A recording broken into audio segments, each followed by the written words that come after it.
percents, grams. I just want to make a moisturizer. I'm never going to figure this out.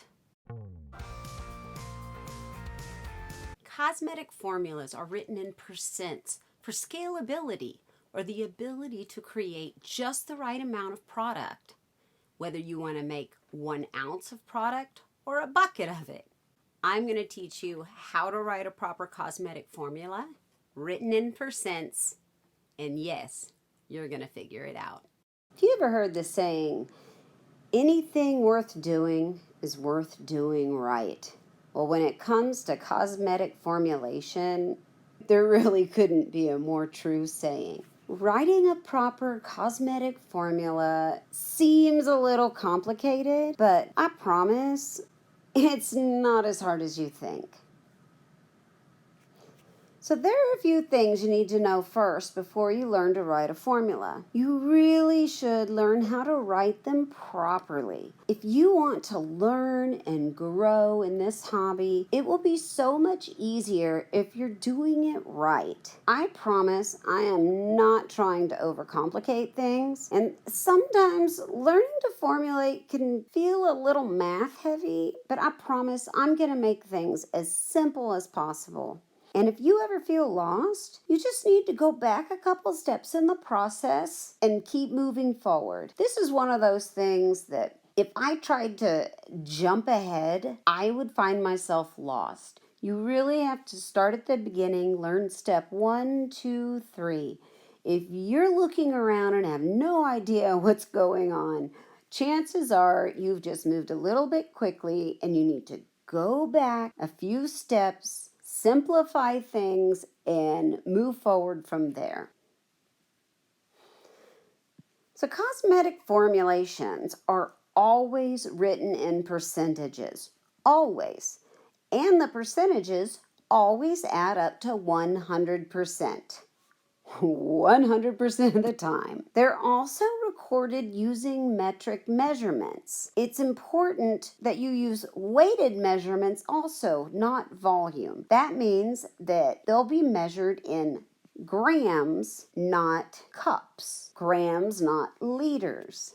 Technically, I guess you can use imperial measurements of weight, like ounces, but I promise you it is so much easier to formulate when you're using grams than it is when you're using ounces. So why is it so important that formulas are written in percentages? Formulas are written in percentages for scalability. Scalability means that you can make a consistent product whether you're making 1 tube or 1 gallon. That percentage allows you to pick your batch size and create the exact same formula every single time you make it. So if you can use metric or imperial measurements, why would you choose the metric system? Formulations will always be written using metric measurements. When you look on suppliers' websites or manufacturers of the raw materials, they provide formulations a lot. The formulas that are provided are going to be written in percentages, and they're going to use metric weighted measurements, and the temperatures should be in Celsius. If you just learn to do this now from the beginning, it will be so much easier to make changes to your formulas and to make very small amounts of products. Sometimes you're only going to want to make a few grams of something and not a pint. You will also be able to understand formulas from anywhere in the world. That means that you'll speak the same language as formulators everywhere, which will really speed up your learning curve. So why can't I measure in cups and tablespoons? I hear this a lot. The imperial measurements of cups and teaspoons and tablespoons are volume measurements. That means it's a measure of how much space they take up. You need to measure formulas with weighted measurements like grams. In order to have consistent results and to grow as a formulator, you have to speak the same language as the experts in the field. If you're looking to just toss a spoon of this and that in a bowl, there are lots of other channels on YouTube that do that already. This channel will probably just frustrate the crap out of you if that's what you're looking for. So no hard feelings if you want to stop now and go find another channel that will give you recipes and cups and spoons of things. But if you really want to learn how to write a proper cosmetic formula and how to take your formulating to the next level, then this is for you. So most importantly, this is just the way that I do things. If I don't make sense to you, find someone who does. There are so many ways to learn how to do this and so many ways to enjoy this awesome hobby. Find someone who speaks to you in the way that you learn and go explore. The information that I provide is intended just for hobbyists and home crafters. I am in absolutely no way a professional chemist or professional formulator. The information and formulas that I share is just to offer you a glimpse into how I've learned to formulate my own DIY beauty products. These are not products or formulations for products that are intended to sell or distribute.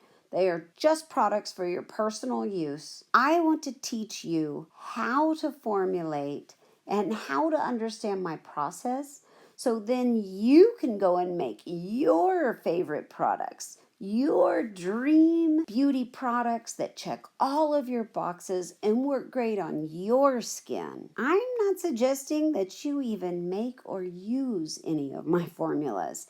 If you do, you accept responsibility for the effects they have on you. I am only sharing what works with me, what works for my skin, what I have enjoyed. So let's go dive in and learn how to create a proper cosmetic formula. To write your formula, it's more than just writing down all the raw materials and what percentage they're used in. You have to divide it into phases, write the percentage of each ingredient, and then you have to put your method. So this is how I write my formulas to make my life a little easier and keep track. I'm sure there's other ways to do it and probably more exact and proper ways, but this is how I've taught myself how to do it. So if it helps somebody, you can use my way, and if not, do whatever you want. So when I write my formulas, I always make sure that I have the date up at the top that I record when I make it. And I also write the name of my product. So let's say that my product is Imaginary Lotion. If I've made more than one change to it, and I'm going to make a video showing how to record changes and update your percentages instead of creating a whole new name for my product. If this is like my first version of it, I usually write version 1. If I make a tiny adjustment and the percentages have changed or I've added one ingredient, I might say version 1A or version 1B. With each change, I update which version of version 1. If I have something pretty much the same formula, but I've changed something important, like changed the emulsifying system or something, then I will call it version 2 and then version 2A. So there's lots of ways to do that, whatever works for you. So let's just say this is my Imaginary Lotion. I divide into phases. My first phase is phase A. And maybe just to make this simple, I don't always write it this way, but maybe phase A is my water phase. And we're going to use our same basic Imaginary Lotion formula throughout this whole series. So we have our ingredients in phase A is water and glycerin. Then my next phase is phase B. Let's say that's my oil phase. In my oil phase, I have e-wax, cetyl alcohol, and jojoba oil. And my final phase, phase C, which is my cool down phase, let's just say I have my preservative. Sometimes your water phase may be broken into two. So instead of just saying water phase, oil phase, maybe sometimes you'll have to have your water phase broken into, maybe you're making a slurry with your glycerin and xanthan gum. So you have to mix your whole first water phase, phase A, then make a slurry with a couple of the water phase ingredients, would be phase B, and then you'd have to end up mixing those. So it's easiest if you divide your phases into completely separate letters or numbers or whatever works for you. Usually letters are pretty standard whenever you're looking at ingredient suppliers' websites and their formularies and seeing how they record their formulations there for you. So we have all of our phases. Then we're going to write down the percentage of each phase. So all of my percentages for my ingredients: 80% water, 3.4% glycerin, 6% e-wax, and so on. This is not an actual lotion that I would make for myself.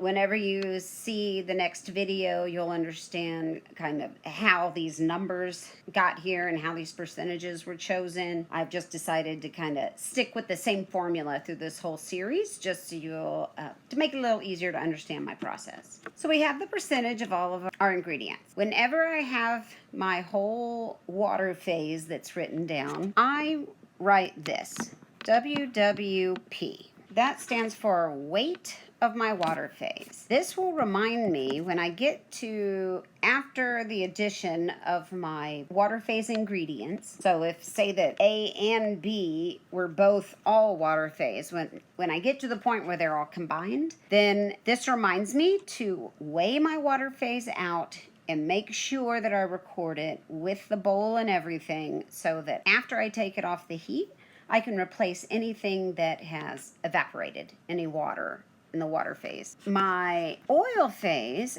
generally, if you're making an emulsion, you're heating both phases up to 70 degrees Celsius, holding for 20 minutes, and then emulsifying them when they're pretty close to the same temperature. If I have really hard to melt waxes or any kind of raw material in my oil phase that needs a higher temperature, then I'll make sure that I record that, so that, you know, if I have something that needs to be heated to 80 degrees, I'll know it needs to be heated to at least this, not just go to 70. So if so, I'll write that up near my letter for my formula. So let's just say this is my reminder that I need it to be heated to 80 degrees, and that is always written in Celsius. In my cool down phase, let's say that my cool down phase, this only has a preservative, so I would write the temperature that the preservative has to be added at. Usually it says no higher than a certain temperature.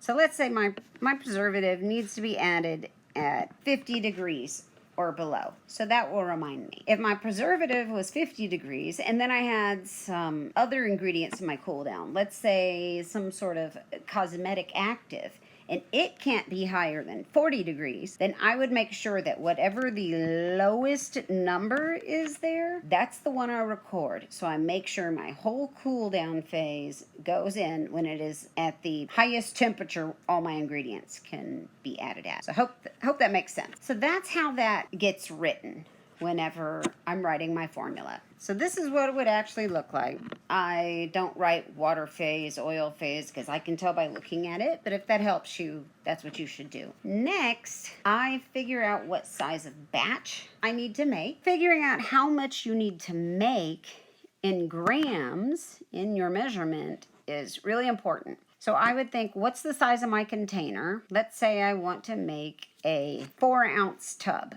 I know that this lotion probably will be, for a 4-ounce container, around 100 grams. If you're not sure, the easiest way when you are kind of estimating this is if you generally will say 30 grams is somewhere around 1 ounce, then I know if I need to make a 4-ounce container, then that will be somewhere around 120 grams. When you have oils and waxes and things, they're generally heavier than the water would be.